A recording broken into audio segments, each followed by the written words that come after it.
Lecture de la première lettre de saint Paul apôtre aux Thessaloniciens. Frères, nous sommes réconfortés grâce à vous, au milieu de toutes nos difficultés et de notre détresse, à cause de votre foi. Et maintenant nous revivons, puisque vous autres, vous tenez bon dans le Seigneur. Comment pourrions-nous assez rendre grâce à Dieu à votre sujet, pour toute la joie que nous avons à cause de vous devant notre Dieu? Nous le prions avec ardeur, jour et nuit, pour que nous puissions revoir votre visage et compléter ce qui manque à votre foi. Que Dieu lui-même notre Père et que notre Seigneur Jésus nous trace le chemin jusqu'à vous. Que le Seigneur vous donne, entre vous et à l'égard de tous les hommes, un amour de plus en plus intense et débordant, comme celui que nous avons pour vous, et qu'ainsi il affermisse vos cœurs, les rendant irréprochables en sainteté devant Dieu notre Père, lors de la venue de notre Seigneur Jésus avec tous les saints. Amen.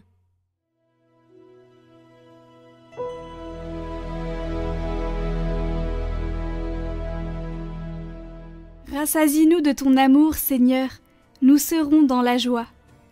Tu fais retourner l'homme à la poussière. Tu as dit, retournez, fils d'Adam. À tes yeux, 1000 ans sont comme hier. C'est un jour qui s'en va, une heure dans la nuit. Apprends-nous la vraie mesure de nos jours, que nos cœurs pénètrent la sagesse. Reviens, Seigneur, pourquoi tarder?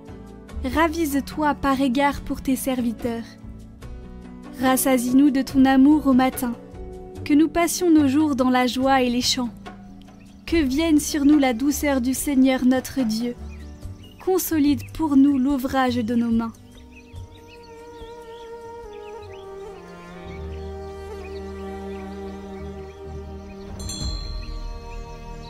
Évangile de Jésus-Christ selon saint Matthieu. En ce temps-là, Jésus disait à ses disciples : Veillez, car vous ne savez pas quel jour votre Seigneur vient. Comprenez-le bien, si le maître de maison avait su à quelle heure de la nuit le voleur viendrait, il aurait veillé et n'aurait pas laissé percer le mur de sa maison. Tenez-vous donc prêts vous aussi. C'est à l'heure où vous n'y penserez pas que le Fils de l'homme viendra. Que dire du serviteur fidèle et sensé à qui le maître a confié la charge des gens de la maison pour leur donner la nourriture en temps voulu? Heureux ce serviteur, que son maître, en arrivant, trouvera en train d'agir ainsi. Amen, je vous le déclare, il l'établira sur tous ses biens. Mais si ce mauvais serviteur se dit en lui-même : Mon maître tarde, et s'il se met à frapper ses compagnons, s'il mange et boit avec les ivrognes, alors, quand le maître viendra, le jour où son serviteur ne s'y attend pas, et à l'heure qu'il ne connaît pas, il l'écartera et lui fera partager le sort des hypocrites. Là, il y aura des pleurs et des grincements de dents.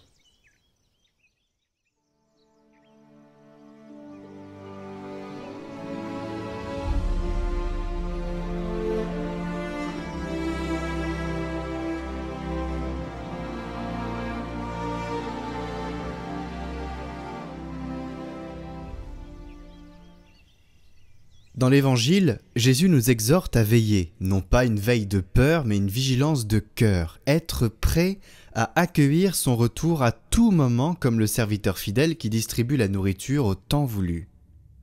Mais que veut dire être fidèle aujourd'hui? Eh bien, c'est refuser de s'endormir dans la tiédeur, refuser l'illusion d'avoir le temps, repousser à demain, et choisir de vivre chaque journée comme une réponse à l'appel de Dieu. Veiller, c'est tenir son cœur ardent, attentif aux signes de Dieu dans les événements, aux besoins de ceux qui nous entourent. Ne pas rester passif, mais toujours dans l'action évangélique. Saint Paul, dans sa lettre, nous rappelle cette joie qui naît lorsque la foi d'un frère ou d'une communauté nous réconforte. Nous l'avons déjà expérimenté. Il suffit parfois d'une parole juste, dite au bon moment, pour raviver en nous la flamme. C'est ce qu'ont vécu les moines en se pressant autour de saint Antoine, comme le raconte saint Anastase. Il buvait ces paroles avec avidité, comme nous, aujourd'hui, nous buvons celles de l'Évangile. Car la parole de Dieu galvanise, elle pénètre, elle redresse, elle allume. Voilà pourquoi chacun de nous doit devenir non pas une chandelle vacillante qui fond, mais un brasier ardent afin que par nos paroles, nos gestes, nos choix, d'autres trouvent un feu où se réchauffer. C'est comme ça que se répand la parole. C'est comme ça que se répand la parole grâce à l'ardeur du cœur de ceux qui la propagent. Une personne molle et tiède ne va pas vous faire croire à l'Évangile, mais une personne ardente qui croit en ce qu'elle dit, qui est vraiment convaincue et qui vit dans sa vie absolument tous les enseignements de l'Église, eh bien celle-là peut transmettre le feu. Être pharisien dans ce contexte, c'est ne pas seulement vivre dans l'hypocrisie religieuse, ça on l'a vu hier, mais c'est aussi s'habituer à la tiédeur, perdre le goût de l'ardeur et de la transmission. Le royaume ne grandit pas avec des cœurs refroidis, mais avec des âmes consumées par l'amour de Dieu. Chacun de nous est responsable de ce feu. Là où vous êtes, dans votre famille, votre travail, vos amitiés, il vous est demandé d'oser rayonner, de poser des actes qui portent la chaleur de l'Évangile. Un mot de vérité, une miséricorde, une fidélité sans calcul, c'est ainsi que l'on devient témoin, non pas par de grandes paroles et de grands actes, mais par la clarté d'une vie ardente. Et en ce jour où nous fêtons saint Augustin, nous fêtons sa mère hier, l'enfant des larmes de sainte Monique, le chercheur d'absolu qui passa par bien des errances avant d'être saisi par la lumière, sa vie est une véritable école.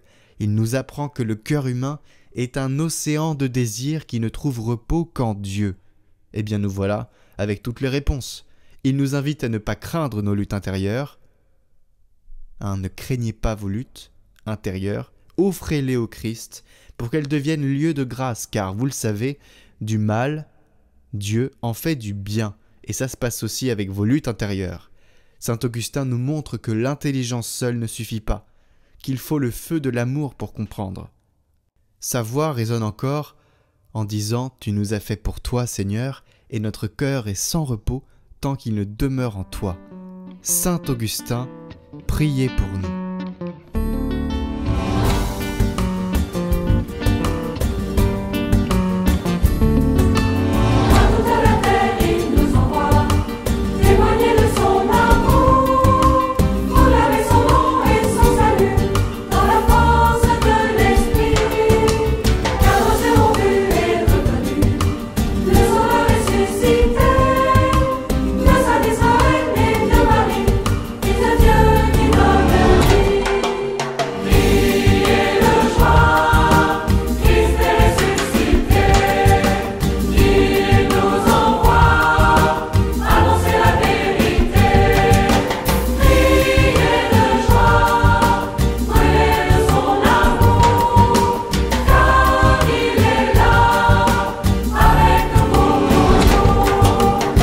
Sa vie donnée, son sang versé, il a racheté nos vies. Il détruit les portes des enfers, il nous sauve du péché. À tout homme il donne son salut, don gratuit de son amour. Vivons dans sa gloire et sa clarté, maintenant et à jamais. Priez de joie.